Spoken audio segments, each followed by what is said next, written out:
Hello, everyone, and welcome to The Reality Is. My name is Alicia, And my name is Sanjana. and just before the show starts, we like to let viewers know that the values and opinions expressed on this show don't necessarily reflect the opinions of Close Look Productions. They're our values and ours alone. And we have a sponsor.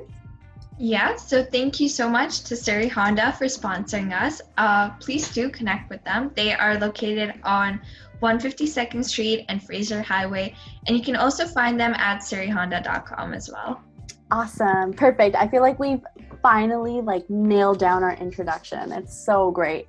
And it feels so natural that I can't think of any other words that I could say. It's just become literally our script. It's our mantra now. We just keep saying it. Okay, well, you know what? I'm so excited for the show because Sanjana, you were the one who just sporadically thought of this topic. I would have never thought about this topic in a million years. So do you want to introduce it? Yeah, for sure. So today we're talking about biases, especially in a learning setting, and just how it affects the way that we process information, the way that we kind of receive and accept it as well. And this can really affect us as we try and talk to new people and learn about them and learn about the world from different people's perspectives as well. I should add, we do talk about biases a lot. We actually end up talking about it quite a bit on the show. But this is different because we're going to be talking about how it connects to our learning and what the shortcomings are. So it's pretty specific this episode. So so let's get into the biases that we've chosen that really affect our learning. Am I going first? Yeah, I'm going first.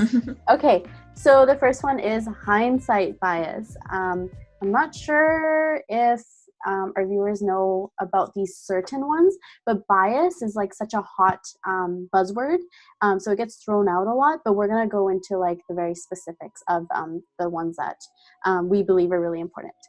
So hindsight bias. Hindsight bias is basically, it's a tendency for people to exaggerate how much they could have predicted the outcome after knowing what the outcome is.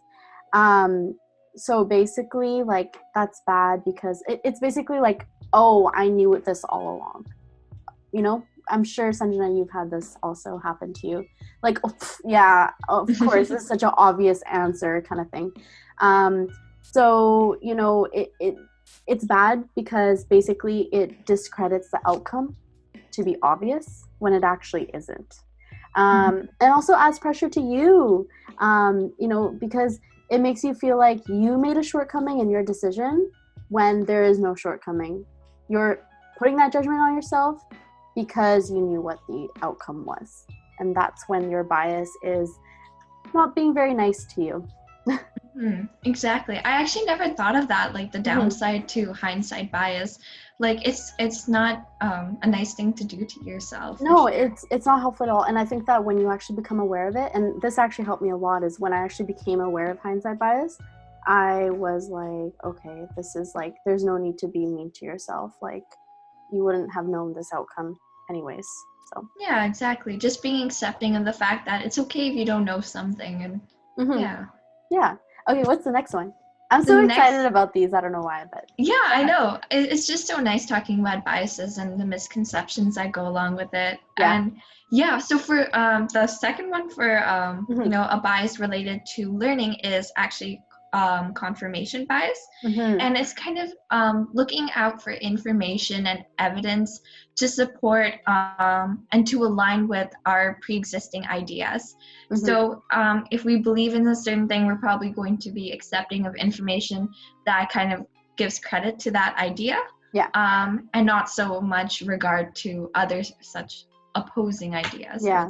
So you're basically only seeking out information that that proves what you're thinking. Exactly, yeah. And I think that's not a good mindset because, it's important that we always look at the reality of a situation, and that's what our show is so about. Yes, look at all sides of the topic, Exactly, yeah. And that's how we grow as people. So it's important that we always try and look at different people's views and perspectives and make sure that they're heard as well, because there's probably some truth to it as well, even if we don't agree. and we're not looking at the holistic picture. So I think that's where confirmation bias is a really bad thing. Yeah, and then it also leads to invalid conclusions, right? So, if you're not looking at the whole picture, then you're not going to make the right decision or the right opinion. So yeah, exactly. You're not well informed. Yes, for sure. Exactly. Okay, so the next one is called belief bias. Belief bias is the tendency for your pre-existing beliefs to actually distort logical reasoning. So basically, your pre-existing beliefs get in the way of you thinking logically. Of course, that's bad because you can make like invalid conclusions seem valid, or the other way, make valid conclusions actually seem invalid. At the end of the day, you're making conclusions that are based off of information that is not, holistic, or you're not really taking into account all the information that's out there. Exactly. Yeah, no, for sure. It's like you're obviously not taking in the holistic picture, I would say, for sure. And then that would move us to belief perseverance, and it's kind of similar to belief bias, and I was a little confused with this. I was too. Yeah, I really had to like look into this, and like differentiate it. Exactly, because it was a little confusing, but now I from what I can gather, it's the tendency to hold on to a belief even after that belief is discredited. So if there may be statistics or evidence that are disproving what you already believe in, you're going to continue holding on to that. So maybe being a little stubborn or rigid, or maybe just set in your ways in a sense. So, this sounds super similar to confirmation bias, but I would say the difference is that confirmation bias is you're literally only seeking information that approves your ideas. With belief perseverance, you're actually looking, I think, at all sides of the picture, but you're, at the end of the day, you're rejecting it, and you're basing your opinion off of the information that you already have. Exactly. And then also it's different from belief. It connects, right, with belief bias, what I talked about. But I guess the difference would be that, again, with belief perseverance, you're still kind of looking at other sides of the picture, and with belief, you're not there yet. I think it's still like at the beginning stages of the bias. Yeah, I would agree. And like you mentioned, with belief perseverance and confirmation bias, they're so connected to each other. They definitely have some similarities, because in both cases you're neglecting like opposing information, and you're not getting that that new knowledge that you need to look at things differently. Yeah, and honestly, like you said this actually when we were talking about the topic, you're just not well informed at the end of the day. Yeah. Okay, the last one. So it's called overconfidence bias. I think it's pretty self-explanatory, but it's basically the tendency to overestimate the accuracy of your beliefs and judgments. So I feel like that's pretty simple. But what isn't simple is that we tend to do it a lot. I think we are less open to listening to what other people are saying or thinking, because you're so confident that you're right. And then the other thing is that you, like, with our thinking, like there's automatic thinking and then there's controlled thinking. Automatic is like you just go, you don't really think. It's like the impulse decision or the intuitive decision. And then with controlled, it kind of helps you to provide checks and balances of your thinking. And so, if you don't have that, then you're very quick to make a decision and to stand by that decision and think you're right. So, yeah, for sure. Like you're definitely like not opening yourselves up to the possibility that maybe you're wrong. And I think this is so important even in like relationships with people as well. If you have like maybe a disagreement or a discussion with someone, if you're clinging so much to your own beliefs or your own perspective, you're not validating the other person's, and you're not seeing that maybe there is some truth to theirs, and you need to respect that as well. Yeah, totally. Yep, that's really good. So it's interesting because I feel like we're kind of a bit of a broken record, like, because I've noticed that when we're talking about how it affects learning, it kind of boils down to the same thing, that you just don't, like, if you adopt these biases and you're not aware of it, you just kind of close yourself off to learning new things and to making like actual good decisions off of the information that's readily available to us nowadays. Yeah, exactly. And if you're not making informed decisions, then maybe that's a strain on relationships and friendships with people, as well as your own learning, and expanding your horizons in that sense. That's true. Like, I think I was really simply just thinking about learning in terms of like, you taking in information and you make decisions, but it's way beyond that. It's like, again, it affects like a lot of your interactions. It can affect your logical reasoning, can very much go out the door, your relationships, as you said, right? And just understanding not just yourself, but others. So that was a really good point. So should we go into the game?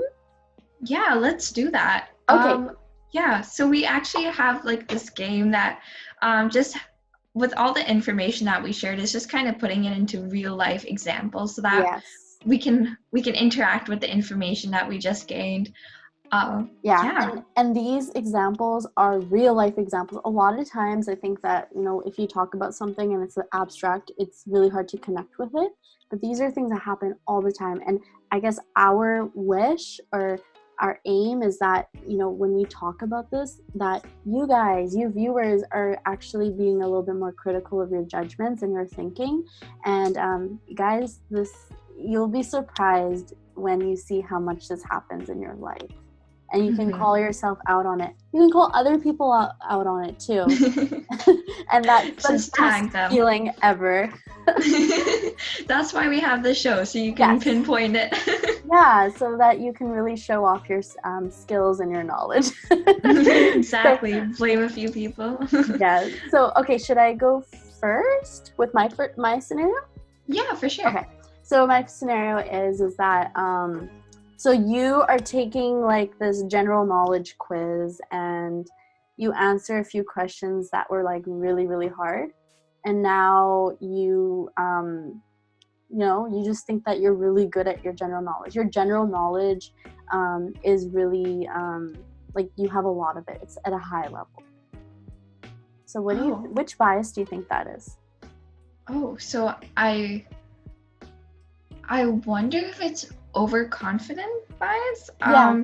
Because you think that you're achieving really well in this area and that your thoughts in that area is very accurate, and I think having a little bit too much confidence in that area is not a good thing, and I think that's what's happening in this situation. 100%. Sorry, I literally gave away the answer so early on because I was so excited. You're right.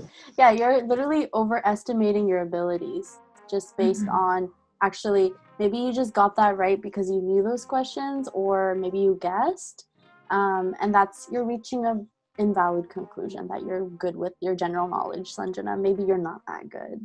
Oh no. Maybe you're mediocre. Oh my god, I'm just getting dissed out here. Oh my god. Okay, time for you to maybe make me look like a fool. Okay, finally. So my first one is so Gabriel believes that white supremacy does not exist. I know. Oh my god. Okay. Yeah, I didn't expect you to say that. That's all I'm saying. Okay. Yeah, and his friends share with him information regarding how, discrimination is a prevalent thing in society, and how it is, and it has continued to affect people in this day and age of people of color. And despite the information presented to him, he continues to hold on to this belief that, white supremacy doesn't exist. So what kind of category would that fall into?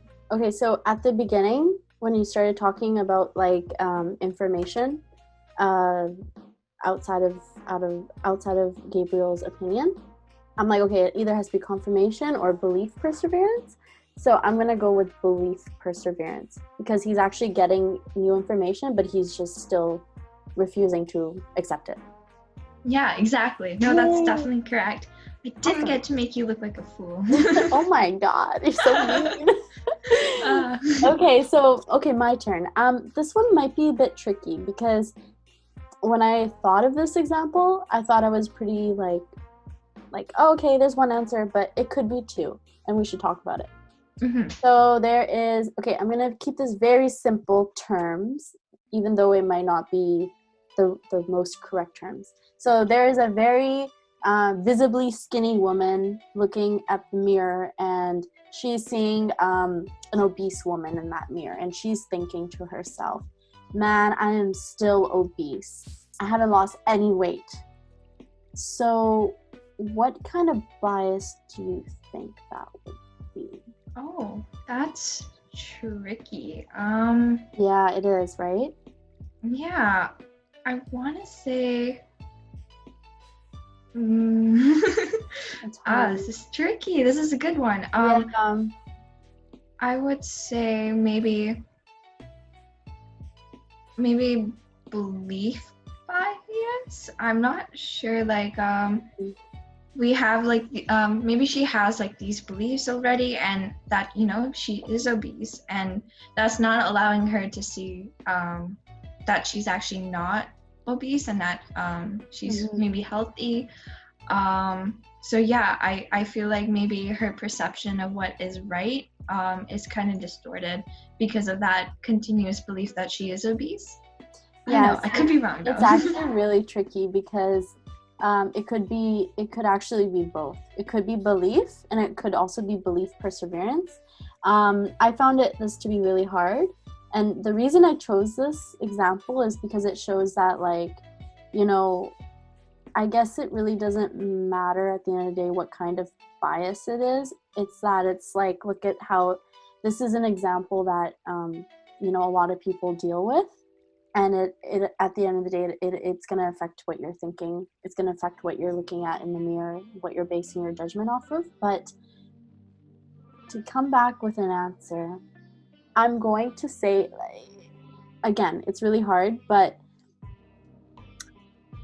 it's more so, I would say, and tell me if you think I'm wrong, I would say it's more so belief perseverance, because there's evidence that you have lost weight. Because see, now I'm thinking it's belief, because it doesn't matter the evidence there, it's that your pre-existing beliefs have already affected your logical reasoning. So yeah. I'm gonna say it's belief. Belief bias or perseverance? Just belief bias. Okay. Yeah, I mean, I think you were making a valid point too with how it could be belief perseverance. I totally get that as well, because maybe there is evidence, but I think even before that evidence came into light, I feel like she was already under the impression that she was obese, so there was no ability to actually change that perspective to begin with. That's what I'm thinking too. I think she's too caught up in this bias to even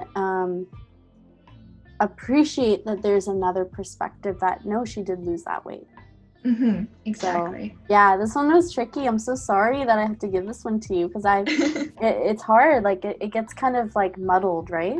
But then it kind of goes to show our different levels of thinking, right? And how it's not really always going to be black and white. So it's good to talk about how you're feeling to kind of get the root of the problem. I like discussing it. Too. Yeah, I do too. I just don't know how to speak. I really hope your next example is gonna be not as hard. I think it's actually quite simple. I think. Okay. I don't know. So Susan is practicing for her test. I love Where do these names come from? I don't know. I just come up with them. And she looks at the answer key, and then she realizes the answer to the question she was stuck on, and she believes that she was already aware of the answer, and just maybe she was just confused earlier, but deep down she already knew what the answer was anyways. Oh, this one's definitely hindsight bias.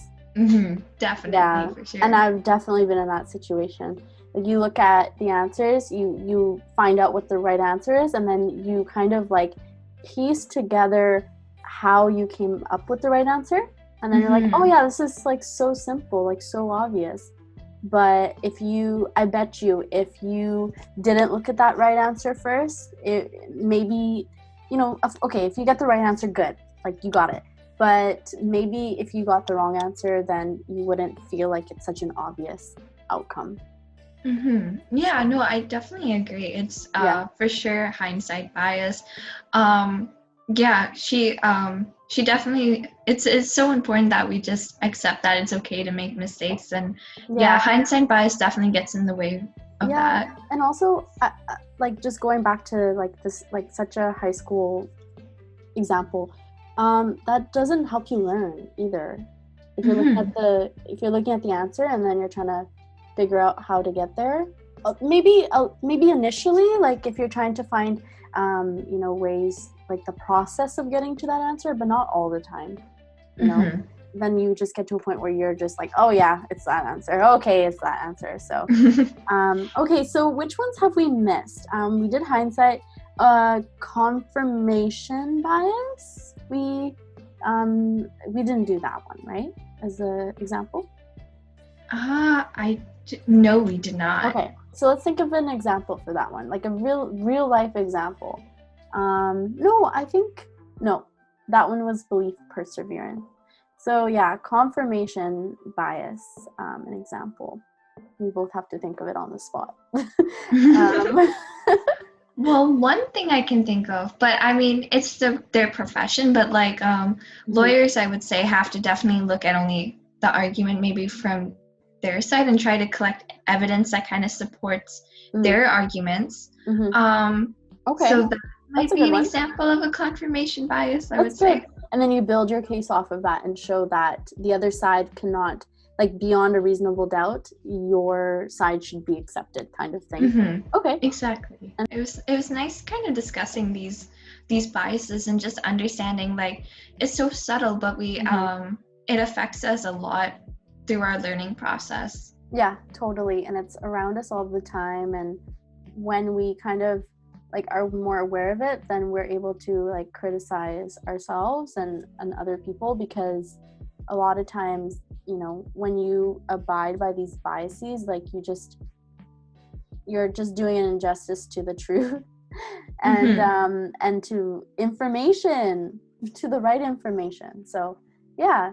But yeah, I feel like this was a really good end to the episode. This was a really good topic, because we talk about biases so much, like so generally, but when you actually like break it down, you can kind of give there's more weight to this overarching theme in our lives. So thank you so much, Sanjana.